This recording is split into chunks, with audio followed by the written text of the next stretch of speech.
అధ్యక్ష, మా జాతి కోసం 50-30 సంవత్సరాల సుదీర్ఘ పోరాటం తర్వాత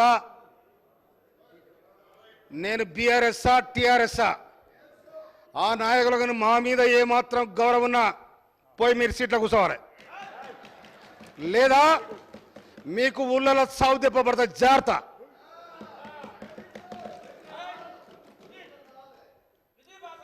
అధ్యక్ష, 30 సంవత్సరాలుగా 1994 జూలై 7 తారీఖు నాడు మాదిగల వర్గీకరణ ఏబిసిడి వర్గీకరణ జరగాలని లక్షలాది మంది మాదిగలు సుదీర్ఘమైన పోరాటం తర్వాత ఒక్కనాడు ఏబిసిడి వర్గీకరణ కొన్ని నెలలు జరిగింది. ఆ తర్వాత దాన్ని రకరకాల విధానాలుగా ఆపేయడం జరిగింది. అయినా కూడా పోరాటాన్ని ఆపకుండా ఎంతోమంది కార్యకర్తలు బలిదానమైనరు. దాదాపు 17 మంది మాదిగా యువకులు బలిదానమైనరు.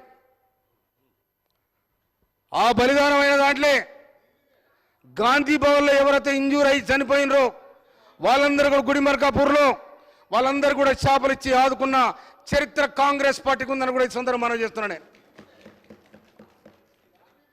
తెలంగాణ ముఖ్యంగా ఏబిసిడి వర్గీకరణ పోరాటం ఎంతోమంది భూమి లేక భుక్తి లేక అవకాశాలు లేక మా అవకాశం మాకు రావాలి, మా వాటా మాకు రావాలి, మేము ఎవరికి శత్రువులం కాము, ఎవరు మాకు శత్రువులు గారు, అన్నదమ్ములో కలిసి ఉంటాం, ఎవరి వాటా వాళ్ళు తీసుకుంటాం. ఏ విధంగానైతే తెలంగాణ పోరాటం నడిచి ఆంధ్ర తెలంగాణ ఏర్పడిందో ఇవాళ కూడా తెలంగాణ ఇవాళ కూడా మాదిగల దాంట్లో ఉపకులాల దాంట్లో ఈ వర్గీకరణ జరగాలని ఎన్నాళ్ళలో పోరాటం జరుగుతూ ఉంది. కానీ గత ప్రభుత్వం తెలంగాణ ఉద్యమానికి ముందున్న దప్పు సంకకేసుకొని చిటికేసి దర్వేసి తెలంగాణ ఉద్యమాన్ని ముందు నడిపిన మాదిగలను ఎక్కడ పట్టించుకోలే.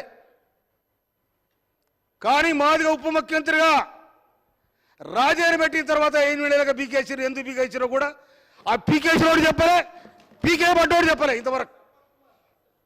కనుక మాదిగనా దళితనా ముఖ్యమంత్రి చేస్తున్నారు, దానికి ఒక పత్రలే బిల్కులే ఏది లేదు. 3 ఎకరాల భూమి ఇస్తున్నారు, అది లేదు. సరే, ఆ ప్రభుత్వం ఇంగిత జ్ఞానానికి వదిలేసినాం. మాదిగల కోపం వచ్చింది, ఓట్లు వేసారు, మేము అక్కడ కూర్చొని పెట్టి మేము ఇక్కడ వచ్చినాం. ఇలా కాంగ్రెస్ పార్టీ ఏర్పడిన తర్వాత రాష్ట్రంలో గౌరవనీయ ముఖ్యమంత్రి వర్యులు రేవంత్ రెడ్డి గారి నాయకత్వంలో ఏబిసిడి వర్గీకరణ సాగుతున్న ప్రయత్నంలో భాగంగా గౌరవనీయ ముఖ్యమంత్రి గారు మాకు మాదిగల ఎమ్మెల్యేలను పిలిచి మీరందరూ జస్టిస్ సువర్సిరెడ్డి దగ్గర పొమ్మని డాక్టర్ రాజనరసింహ గారి ఆధ్వర్యంలో మాకు పంపిస్తే సువర్సిరెడ్డి గారితో దాదాపు 3 గంటలు కూర్చొని ఏబిసిడి వర్గీకరణ ఏ విధంగా జరగాలి, ఎందుకు ఇది పెండింగ్ పడతా ఉంది, దీనికి ఎక్కడో ఒక దగ్గర పరిష్కారం జరపాలని కూడా వారు సూచించడం జరిగింది. ఆ క్రమంలోనే మేమందరం కూడా ఢిల్లీకి పోయి రాజనరసింహ గారి ఆధ్వర్యంలో అక్కడ అడ్వకేట్ జనరల్ కూడా తీసుకుపోయి సుప్రీంకోర్టులో వాదించడానికి బలమైన అడ్వకేట్లు కూడా నియమించడం జరిగింది.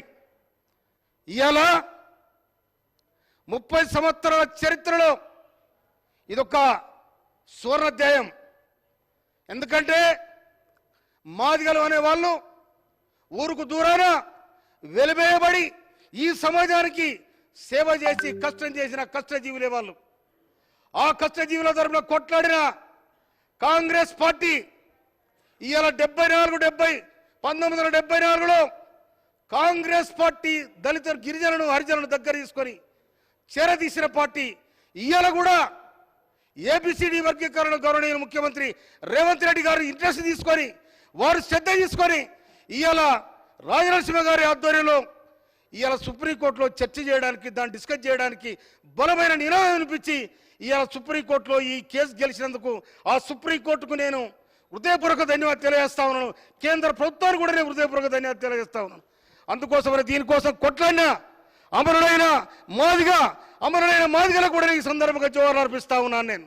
అందుకోసం చిరకాల ఆకాంక్ష ఏదైతుందో నెరవేరినందుకు దానికి సహకరించిన మా ముఖ్యమంత్రి, మా రాష్ట్ర ప్రభుత్వానికి, మంత్రివర్గానికి అందరూ కూడా హృదయపూర్వక ధన్యవాదాలు తెలియజేస్తూ, శుభాకాంక్షలు తెలియజేస్తూ, ఏబిసిడి వర్గీకరణ ఎప్పుడైతే కాంగ్రెస్ పార్టీ చేసిందో, కాంగ్రెస్ పార్టీ మద్దతు ఇచ్చిందో, మాదిగలందరూ కూడా ఈ నా నినాదంతో మాదిగలందరూ కూడా ఒక బోధ ఈ కాంగ్రెస్ పార్టీకి అండగా నిలవాలని చెప్పి మనవి చేస్తూ ఈ సందర్భంగా ఈ అవకాశం ఇచ్చినందుకు మీ అందరికీ కూడా ధన్యవాదాలు తెలియజేసి ముగిస్తున్నాను. Thank you.